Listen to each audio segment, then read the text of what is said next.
Xiao Starfield area से होकर गुजरा, जहां मौजूद फॉर्मेशन ने कई लोगों की जान ली। किंग जियान की हालत भी काफी गंभीर थी और उसकी बॉडी बिखर गई। शियाओ ने उसकी रिक्वेस्ट पर उसे वहीं दफना दिया था। शियाओ को लगातार आगे बढ़ते हुए 5 दिन बीत चुके थे। उस जगह पर काफी ज्यादा फॉग होती है, तभी वो जगह पूरी तरीके से बदलने लगी। पीछे एक फॉग हैंड क्रिएट होता है जो शियाओ को धक्का देकर वहाँ से दूसरी जगह पर टेलीपोर्ट कर देता है। शियाओ सोचता है कि ये पूरा जंगल मायावी है और स्नोमैन से लैंड का ये टेस्ट काफी ज्यादा भयानक है और इसका रास्ता और भी ज्यादा खतरनाक खतरों से भरा हुआ है। उम्मीद है कि वो मोटा काओ यूशेंग ठीक होगा। अब वो अपनी डिवाइन आई को एक्टिवेट करता है और वो जगह एक खूबसूरत जगह होती है जहाँ इमोर्टल ओरम मौजूद होता है, जिसे शियाओ फील कर पा रहा होता है। वो सोचता है कि क्या ये जगह सिर्फ एक इल्यूजन है या फिर मैं अपनी मंजिल के करीब पहुंच गया हूं, क्योंकि वहां कई सारे एशियन बर्ड भी दिखाई दे रहे थे। शियाओ सोचता है कि मैं इतनी जल्दी इस सड़क को पार कैसे कर सकता हूं, क्योंकि थर्ड एल्डर ने बताया था कि एक एशियन सिटी पर पहुंचकर ही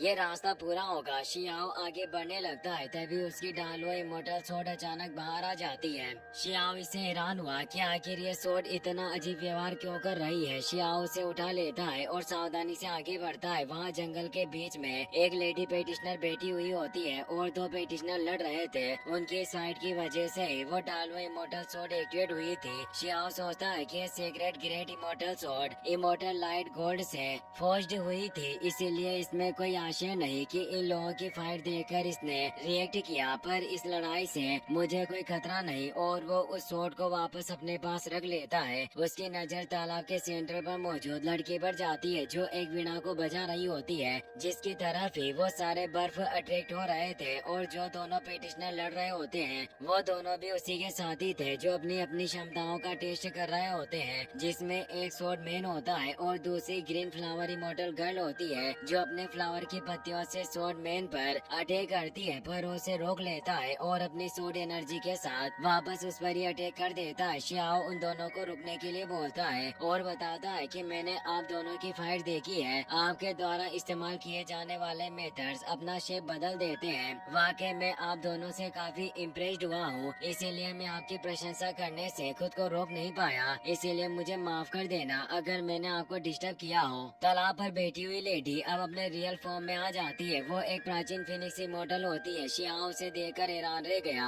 फिनिक्स इमोर्टल शियाओ के पास आने लगती है। शियाओ सोचता है कि इस तरह के क्रिएचर तो पिछले एरा के दौरान ही विलुप्त हो गए थे, पर फिर आखिर ये यहाँ कैसे दिखाई दे सकते हैं। हो सकता है कि एशियन एरा के कुछ अवशेष इस स्मॉल वर्ल्ड में बचे रह गए होंगे, जिससे ये प्राचीन जीव अभी भी इस जगह पर जिंदा है। अब वो फ्लावर गर्ल और स्वॉर्ड मैन भी वहाँ शियाओ के पास आ जाते हैं। साथ ही उस जगह पर एक किरिन मिथिकल बिस्ट भी मौजूद होता है जो भी वहाँ जाता है, क्योंकि वो भी उनका ही साथी था। और ये सभी एशियन इमोर्टल एवनली जीनियस होते हैं। किरिन बिस्ट फ्लावर गर्ल के पास आ जाता है। फिनिक्स इमोर्टल शियाओ से पूछती है कि तुम आखिर किस जगह से आए हो। शियाओ विनम्रता पूर्वक बताता है कि मैं 3000 स्टेट से आया हूँ। फिनिक्स इमोर्टल सोच में डूब जाती है, क्योंकि उसने इस जगह के बारे में पहले कभी नहीं सुना था। और वो कहती है कि छोड़ो इस बात को और बताओ कि क्या तुम ट्रू इमोर्टल केव में जा रहे हो। शियाओ कहता है कि ऐसा नहीं है, क्योंकि मैं उस जगह के रास्ते के बारे में नहीं जानता। फिनिक्स इमोर्टल कहती है कि तुम इस जंगल में चले आए, निश्चित रूप से तुम एक जीनियस हो, फिर भी मैं उम्मीद नहीं कर सकती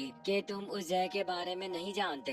ट्रू इमोर्टल केव वो जगह है जहाँ सभी इमोर्टल्स रहा करते हैं, वो हमारा रेजिडेंस है। ये काफी विशालकाय और अनंत है और इस जगह पर एक ग्रांड मीटिंग होने वाली है जिसमें सभी कबीलों के कई सारे पावरफुल लोग शामिल होने वाले हैं, इसीलिए तुम्हें भी उसमें जरूर शामिल होना चाहिए। और इवेंट में आने से तुम्हें कई सारे लाभ होंगे और तुम कई सारे इन्फॉर्मेशन भी हासिल कर पाओगे। मेरा मानना है कि हम सभी को एक साथ उस जगह पर जाने से काफी ज्यादा लाभ मिलेगा। शियाओ अभी भी सोच रहा था कि आखिर एक कैसी अजीब जगह है जहाँ इतना बड़ा इवेंट होने वाला है। स्वॉर्डमैन कहता है कि grand event extra ordinary talented लोगों से भरा हुआ होगा, बिल्कुल तुम्हारे जैसे लोग जो इसमें हिस्सा ले रहे हैं, और इस वजह से ही इस इवेंट में रोमांच और काफी ज्यादा बढ़ जाएगा और हमारा मिलना एक भाग्य की तरह है, इसीलिए क्यों ना हम साथ में ही आगे बढ़े। शियाओ भी सोचता है कि ये सभी लोग कितने ज्यादा फ्रेंडली है, ये मेरे साथ बहुत अच्छे से बात कर रहे हैं जबकि मैंने इनकी लड़ाई में विघ्न डाला,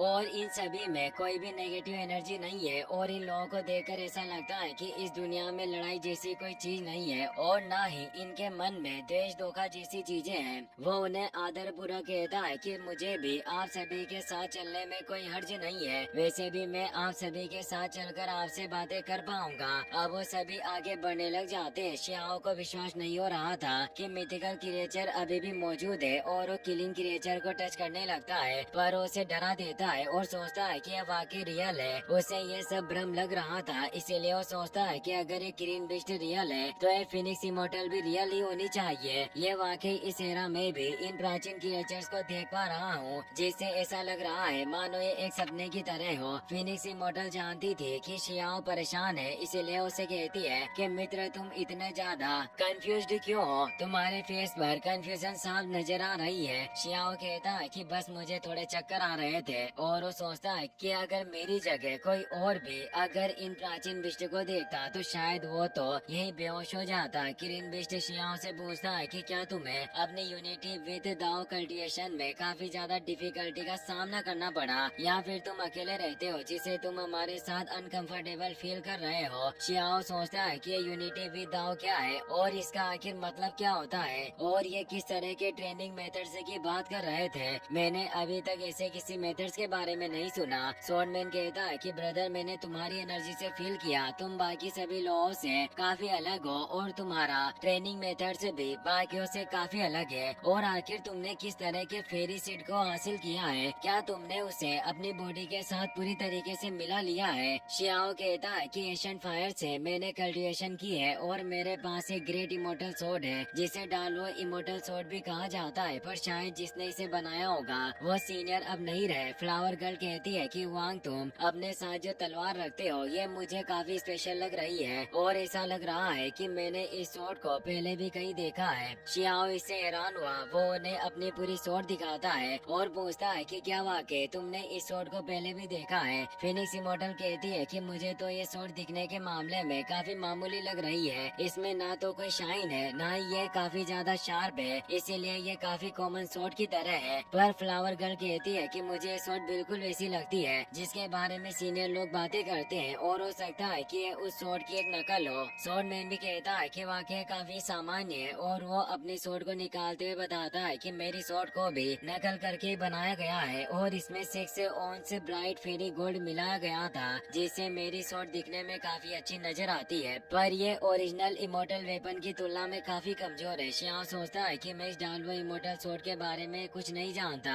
पर आखिर इसकी कहानी क्या होगी? अब वो सभी आगे बढ़ने लगते हैं। स्वॉर्ड मैन शियाओ को बताता है कि हम जल्द ही उस जगह पर पहुंचने वाले हैं जहां ये ग्रैंड इवेंट आयोजित किया जाने वाला है, जो फ्लोटिंग आइलैंड होता है जिसमें south eastern purple bamboo forest मौजूद होता है, और ये जगह नो मेंस लैंड के ट्रू केव ऑफ इमोर्टल्स के रूप में भी जानी जाती थी। वो सभी तेजी से उसकी तरफ बढ़ने लगते हैं, उस केव ऑफ इमोर्टल्स की तरफ। और भी लोग बढ़ रहे होते हैं, साथ ही कई तरह के मिथिकल क्रिएचर्स भी होते हैं जो उस तरफ आ रहे थे। अब एक जायंट टावर उभर कर सामने आने लगता है जिसके आगे एक एल्डर खड़े होते हैं। सभी उन्हें रेस्पेक्ट देते हैं जो true immortal serpent conqueror realm के एल्डर होते हैं। शियाओ भी उन्हें रेस्पेक्ट देता है और वो उस सर्पेंट कॉन्करर पैलेस को देखकर हैरान था। इसी के साथ ये एपिसोड यहीं पर खत्म हो जाता है। वीडियो पसंद आई हो तो लाइक कर देना और अपने दोस्तों के साथ शेयर करना। Thanks for watching.